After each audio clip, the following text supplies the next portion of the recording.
tell you, he hungry. Because I remember the time when the guys that were participating in the dunk contest was actually participants in the game. They got Mac McClung, Skip. He's on a two-way contract with the Sixers. Mac McClung? Skip, what am I? I don't know Mac McClung. I'm sorry. Mac McClung, that's crazy they doing that. Of the G League. No shade to Mac McClung, but yeah, no it's shade, NBA dunk. What are we doing? He wasn't the top dog in the league, not even close. No massive contract, no flashy brand deals, no endless media coverage. But when basketball needed some real electricity, guess who showed up and stole the spotlight? A white point guard, barely 6'2", straight out of a quiet town in Virginia. Yeah, that's right.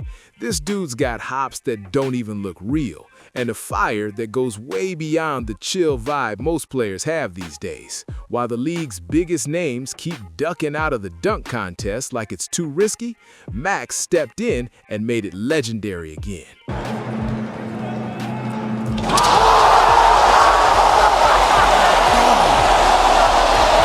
What was that? Was that a 720? Yes. He didn't just compete, he brought it back to life. Steph Curry said that performance was unreal. Magic Johnson even said McClung saved the slam dunk contest. What a crazy night that was for him. And the wildest part, he wasn't even an official NBA player at the time. Sounds unbelievable, right? But that's real. The very next day, he was back grinding in the G League. No big cameras, no primetime slot, no spotlight. Like the league just brushed him off. That's what makes this story insane. This isn't some rookie trying to prove himself. This man's been an MVP, a champion, and a top scorer. Yet somehow, the phone still doesn't ring. What more do they need to see before giving him a real shot? Back in high school, it was clear something was different about him. It wasn't his build, it was that explosive energy every time he hit the court. He attacked the rim like he had something to prove, and the crowd could feel it. Everybody's going to remember that name, I think, from here on out. Steph Curry called that performance unreal. Magic Johnson said McClung saved the slam dunk contest. What a night for him. And representing Philly. Exactly. Oh, there you go, right? Philly fans in the house. A Philly connection. Philly fans are everywhere. Yes, they are. He didn't just win once. Oh, tonight! Yes, indeed. Soon his games weren't just games anymore. They were events, scans packed out, cameras flashing, and when his highlights hit the internet, it went viral overnight. One game, he dropped 64 points, another 47. Then came the state finals, another 47, breaking records people swore would never be touched. He even passed Allen Iverson's record for most points in a season and J.J. Redick's for the finals, all while his mixtapes spread across the country like wildfire. Then came the night that changed everything. That kid was sick. That young fella was sick. I mean, he the real deal, man. The man came in here and put on a show. He different. His senior debut. After dropping another 47, someone special was watching in the crowd. Patrick Ewing, NBA legend, Georgetown icon, saw that performance and knew right away he wanted him. That was the moment it all changed. With one signature, Mac jumped from small-town gyms to the national spotlight, and suddenly, Gate City had the most talked-about player in America. But even with all that buzz, there was no fancy media machine behind him, no easy road ahead. Every single inch of success had to be earned the hard way. That's when the real story began, the college chapter. This wasn't about flashy mixtapes or viral dunks anymore. Now he had to prove he could hang with the big boys, stronger, faster, smarter players who lived for structure and strategy. At Georgetown, that spark everyone saw started to fade just a little. Not because Mac lost his edge, but because too many people refused to look past the hype and see the real player underneath. People stopped talking about his potential and started whispering about his limits. Scouts quietly decided he had already peaked. Their verdict was cold but clear. Not tall enough, not long enough, not versatile enough. They said his game didn't fit what modern basketball wanted. Too raw, too wild, too explosive. And just like that, the spotlight that once followed him everywhere started to dim. He didn't play the system way, and that was enough to push him to the sidelines. Slowly, his name faded from those big basketball talks. But Mac wasn't done, not even close. After transferring to Texas Tech, he chose freedom over fame, a fresh start where he could finally play his way without trying to be what everyone else expected. And from the very first game, you could feel it. The energy, the hunger, it was back. He dropped 20 points in his debut like he had something to prove. Confidence blazing, fire in his eyes. This wasn't luck. This was the new Mac McClung. All season long, he kept that same drive, averaging 15.5 points a game, tightening his shot, hustling every possession, diving for loose balls, locking down on defense like it was Game 7 of the finals. He clicked instantly with Austin Reeves, forming a duo that made people stop and watch. That chemistry, that hustle, it was impossible to ignore. It earned him a deal with the South Bay Lakers, the team's G League affiliate, and from there, everything started to heat up fast. The fire was back, and that tiny chance he had, he kicked the door wide open. In his G League debut, Mac McClung faced off against Team Ignite, the NBA's experimental squad stacked with young stars like Jalen Green and Jonathan Kuminga, both future top draft picks. It was supposed to be their night, their big showcase. But when the final buzzer hit, everyone knew who the real star was. It wasn't them, it was Mac. He dropped 24 points, dished out 9 assists, grabbed 6 rebounds, and straight up led his team to a shocking win. The same kid they said wasn't NBA material just outplayed the league's golden prospects. That season wasn't just a breakout, it was a full-blown statement. Almost 20 points a game, 6 assists, shooting 47% from the field and 39 from deep. The stats were clean, the decision-making sharp, the game elevated. Mac wasn't just flying over defenders anymore, he was outthinking them, outplaying them, outworking them. By the end of the season, he was crowned G League Rookie of the Year and made the All-Rookie First Team. No hype machine, no lucky breaks, just straight-up skill and heart. He proved he belonged on that court. Then came the call every player dreams of, his first official NBA debut with the Lakers. 20 minutes against Denver, he pulled off a few slick plays, threw down a dunk that blew up on highlight reels, and for a brief moment, it felt like his story was finally turning a corner. But just as fast as it came, it slipped away. Soon after, he got traded to Chicago. 2 minutes of playing time, that's all he got. 2 minutes, like everything he'd worked for, every stat, every grind, every drop of sweat meant nothing. But Mac didn't quit. He never has. The next year, he jumped on the Golden State Warriors Summer League roster, ready to prove himself all over again. This time, he looked more composed, less focused on dropping buckets, more on running the offense, setting the tempo, and showing real control on the floor. The Warriors saw that growth and gave him a deal, but before the season even started, they cut him loose. Same story, different logo. Another door slammed shut. Another test of patience. But Mac wasn't about to sit around feeling sorry for himself. Soon after, he joined the Philadelphia 76ers G League squad, the Delaware Bluecoats, and that's where everything caught fire again. He went off, averaging nearly 20 points and 5 assists, leading his team straight to the finals. Not just as a scorer, but as the heart and soul of that roster. He became the guy, the leader, the spark, the one who kept pushing no matter how many times the league tried to overlook him. But still, that same old label followed him everywhere, almost NBA. He had lived this loop on repeat. Lakers debut, one viral dunk, traded to Chicago, short run with the Warriors, cut before tip-off, and right back to grinding in the G League, all in just a single year. It was the kind of story that sounds made for a movie, except real life doesn't hand out perfect endings. For players like Mac, there's zero margin for error.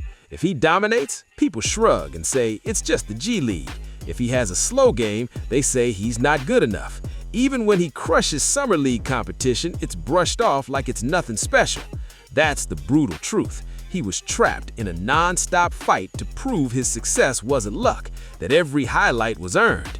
In the G League, the rules are harsh. If you don't stand out, you vanish. No safety net, no waiting for a second chance, no guaranteed spotlight. Every game could be your last.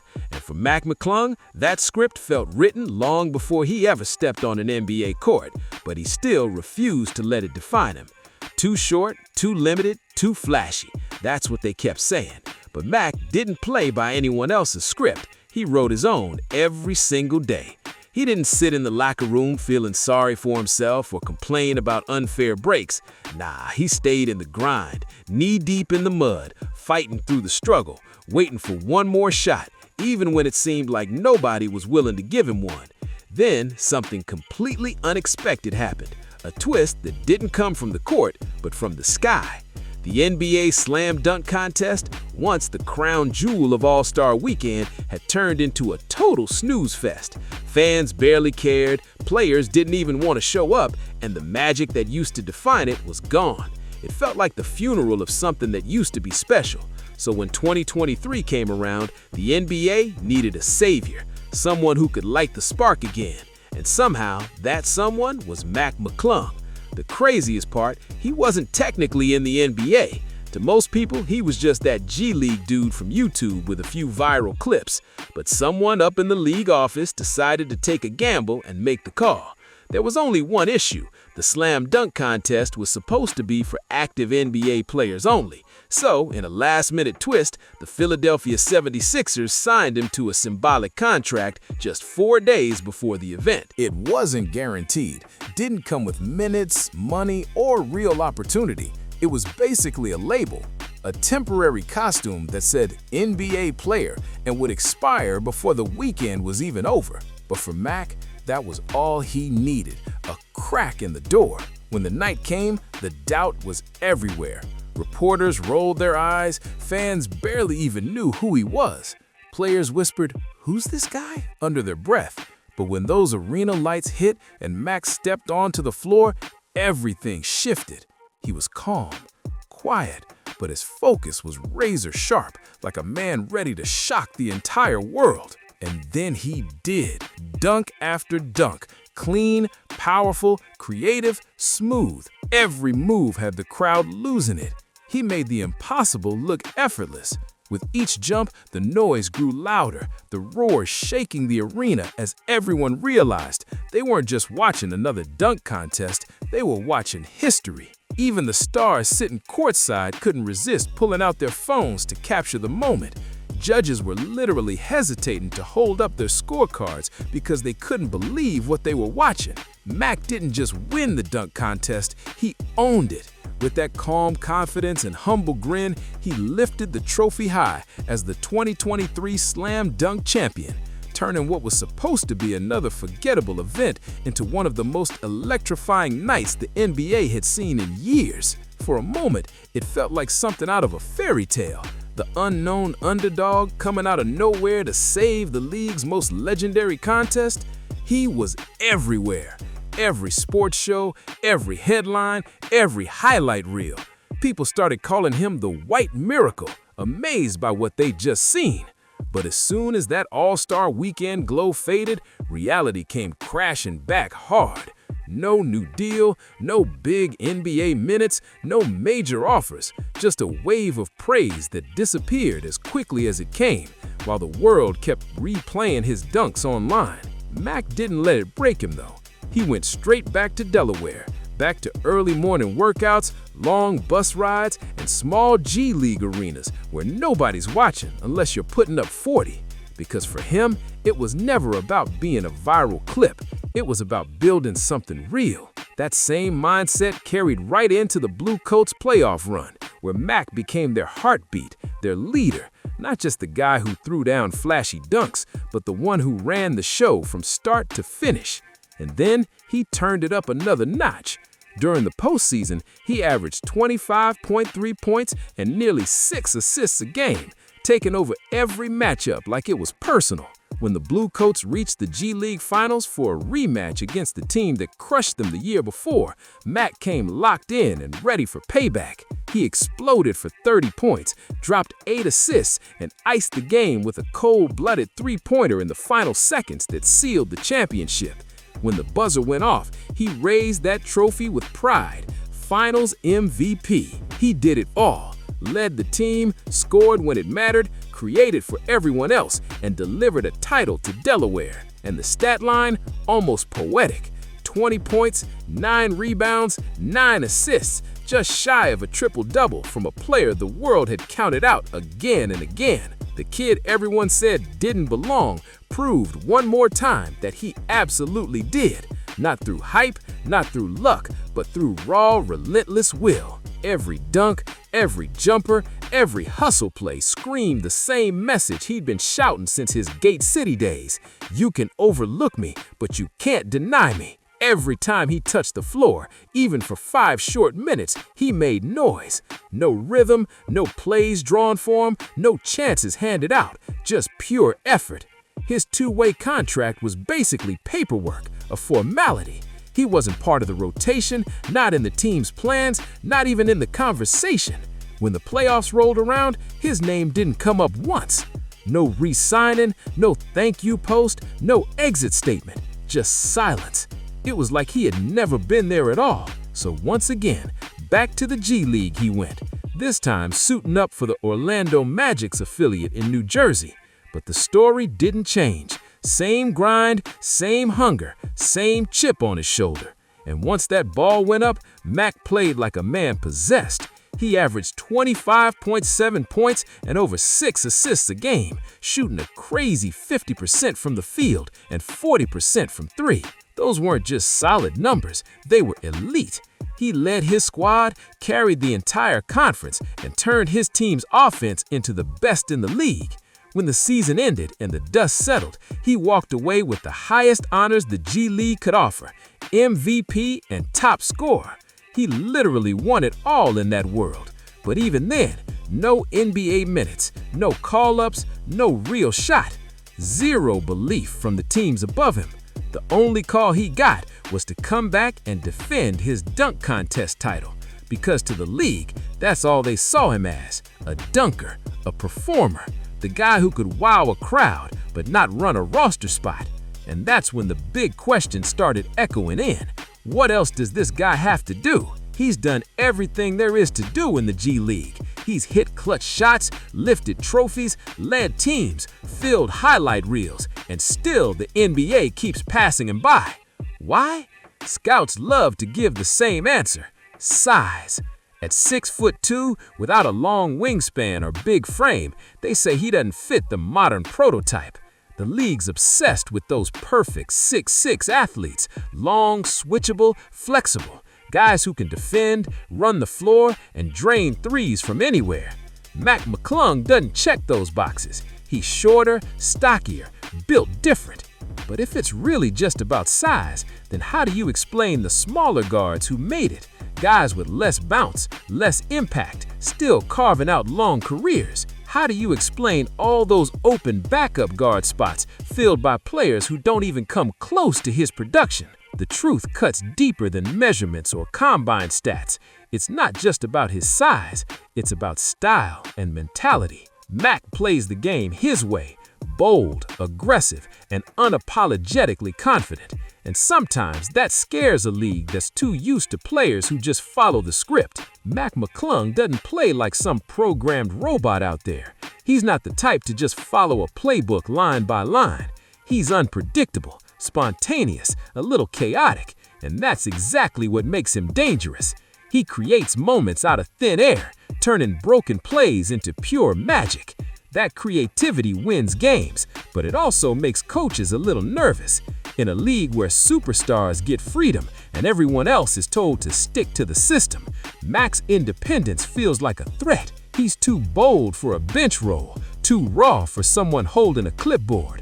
And then there's that label, the one that's been chasing him since that legendary dunk contest.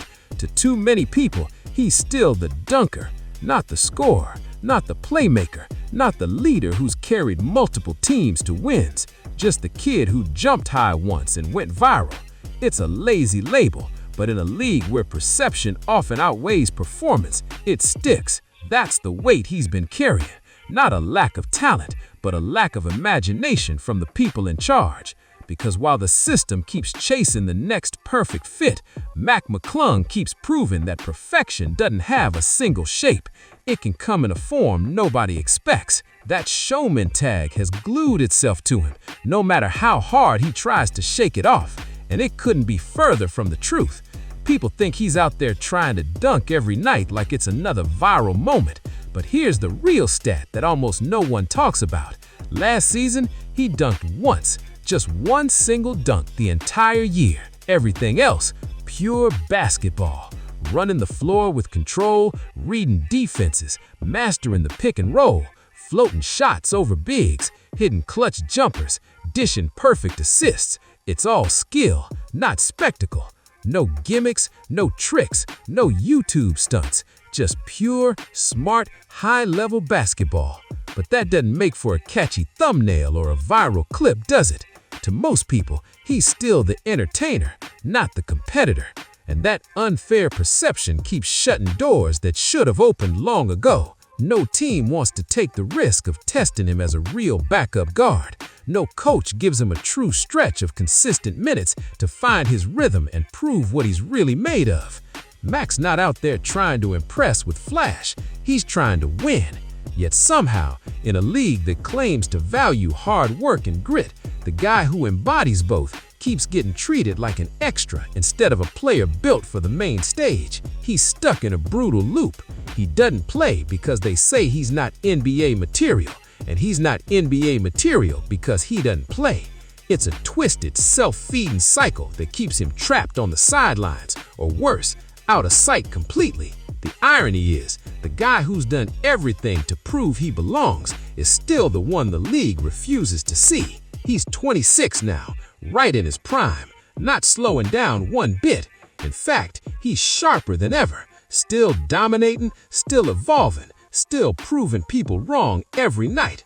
But in the G League, he's already climbed the whole mountain. MVP, champion, leader, highlight reel. He's done it all.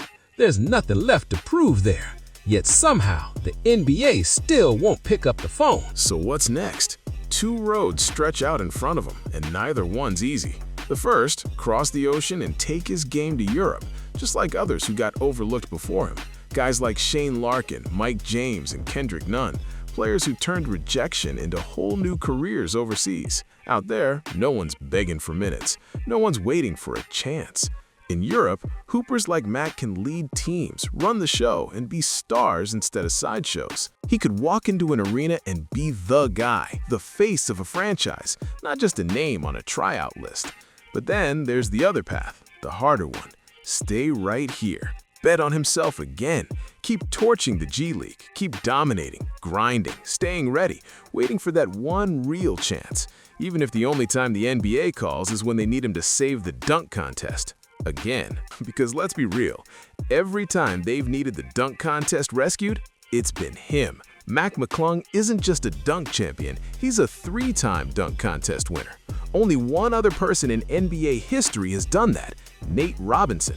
Not Vince Carter, not Zach LaVine, not Aaron Gordon, nobody. And if he wins one more, he'll become the most decorated dunker in NBA history, the undisputed king of a show that was completely dead until he brought it back to life. That's what makes his story wild. The same guy the NBA keeps overlooking might just go down as the savior of one of its most iconic traditions. Whether he stays in the G League, takes his talents overseas, or steps on that dunk contest stage again, one thing's for sure, Mac McClung's not done writing his story yet. He could go down as a legend, but of a spectacle that doesn't give him what he really wants, to play. So now the question cuts deeper. Is it worth waiting for validation from a league that's already chosen not to see him? Or is it finally time for him to play for himself? No more asking for permission, no more waiting on invitations that never come. There's no easy answer, but one truth stands loud and clear. Mac McClung can't stay stuck forever. Sometimes talent doesn't fade, it just gets trapped in the wrong place. He's done it all already. Broke records, lifted trophies, carried entire squads, and sent crowds into chaos. Yet somehow the system still doesn't know what to do with him. In a league obsessed with perfect fits and polished prototypes, he's the lightning bolt that shatters the pattern. Too good for the G League, Too unpredictable for the NBA, too real for the boxes they keep trying to squeeze him into. And while the numbers climb higher, the awards keep stacking, and fans flood the internet screaming his name, NBA front offices keep pretending they don't see him. They act like he's invisible, but everyone else knows he's right there, still fighting, still shining. So maybe the real question isn't whether Mac McClung is ready. He's been ready for years.